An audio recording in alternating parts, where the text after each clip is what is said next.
Welcome back to my channel. आज मैं आपके साथ शेयर करने जा रही हूँ क्लास 2 का मैथ का टॉपिक है कैलेंडर।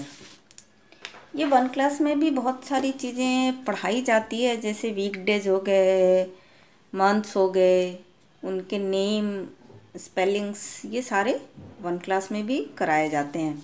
वही सारी चीज़ें रिपीट होती है शुरू में क्लास 2 में। आप इस तरह से वर्कशीट आप बना सकते हैं, जैसे ये वीकडेज का हमने बनाया है, और इस तरह से गैप करके बच्चों को रिवाइज करा सकते हैं कि उन्हें अच्छे से याद है या नहीं। सेकंड क्लास में तो उनको ये सारी चीज़ें बिल्कुल ही अच्छे तरीके से आनी चाहिए, तो आप इस तरह से चेक कर सकते हैं कि उन्हें ये सारी चीज़ें अच्छे से याद है या नहीं। जैसे इस तरह से आपने बना के दिया, तो बच्चे को अगर स्पेलिंग अच्छे से याद है तो वो इसको बड़े इजीली कर लेंगे। तो इस तरह से आप उनका टेस्ट ले सकते हैं, क्योंकि अभी जो भी चीज़ें करनी है आपको घर पे ही सारा कुछ करना है, और बच्चे क्या सीख रहे हैं क्या नहीं सीख रहे हैं वो आपको खुद से ही टेस्ट करना होगा। ऑनलाइन क्लासेस चल रहे हैं, बट थोड़ा मुश्किल हो जाता है बच्चों को समझना, क्योंकि वहाँ क्लास में सामने टीचर होते हैं तो समझाते हैं। ऑनलाइन क्लासेज में बहुत 1 to 1 हर एक बच्चे को टाइम नहीं मिल पाता है, इसलिए ये सारी चीज़ें आपको खुद से बच्चों को प्रैक्टिस करानी होगी घर पे अच्छे से, ताकि उनका आगे का जो सिलेबस वो टफ़ ना हो, ताकि उनकी प्रीवियस जो सारी चीज़ें उन्होंने पढ़ी है 1 क्लास में वो उन्हें याद रहे। और सेकंड क्लास में जो आगे बहुत सारी चीज़ें पढ़नी है, सिलेबस बहुत ज़्यादा सेकंड क्लास का हो जाता है, तो उनके लिए बर्डन ना हो। तो आपको ये श्योर करना होगा कि उन्हें वो सारी चीज़ें अच्छे से याद हो।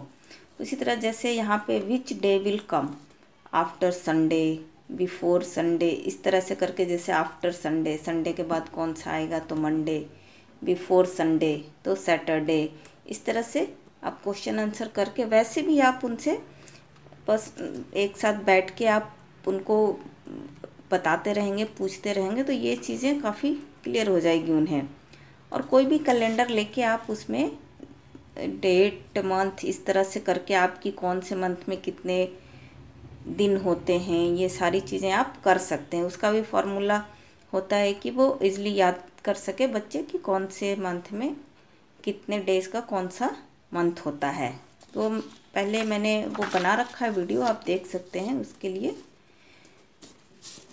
इस तरह से fill in the blanks, July comes before, मतलब जुलाई जो मंथ है वो किसके पहले आता है। जून हैज़ मतलब कितने दिन का, जून में कितने दिन होते हैं, इस तरह से। अब ये बहुत ही इजी है, ये मैंने मेथड एक पहले वीडियो बना रखी है, फिर भी मैं यहाँ पे एक बार रिवीजन करा देती हूँ कि जैसे हम हाथ को इस तरह से मुट्ठी हम बांधते हैं, तो यहाँ से हम शुरू करेंगे। ये जो हमारा जो इस फिंगर से शुरू करेंगे लास्ट यहाँ से, तो ये हमारा जो ऊपर वाला जो भी आएगा ये हमेशा 31 डेज का होगा मंथ। तो यहाँ से हम जनवरी से शुरू करेंगे, तो जनवरी जो हमारा 31 डेज का होगा। फरवरी हमारा जो एक थोड़ा ऑड मंथ होता है, जो 28 का या 29 का होता है।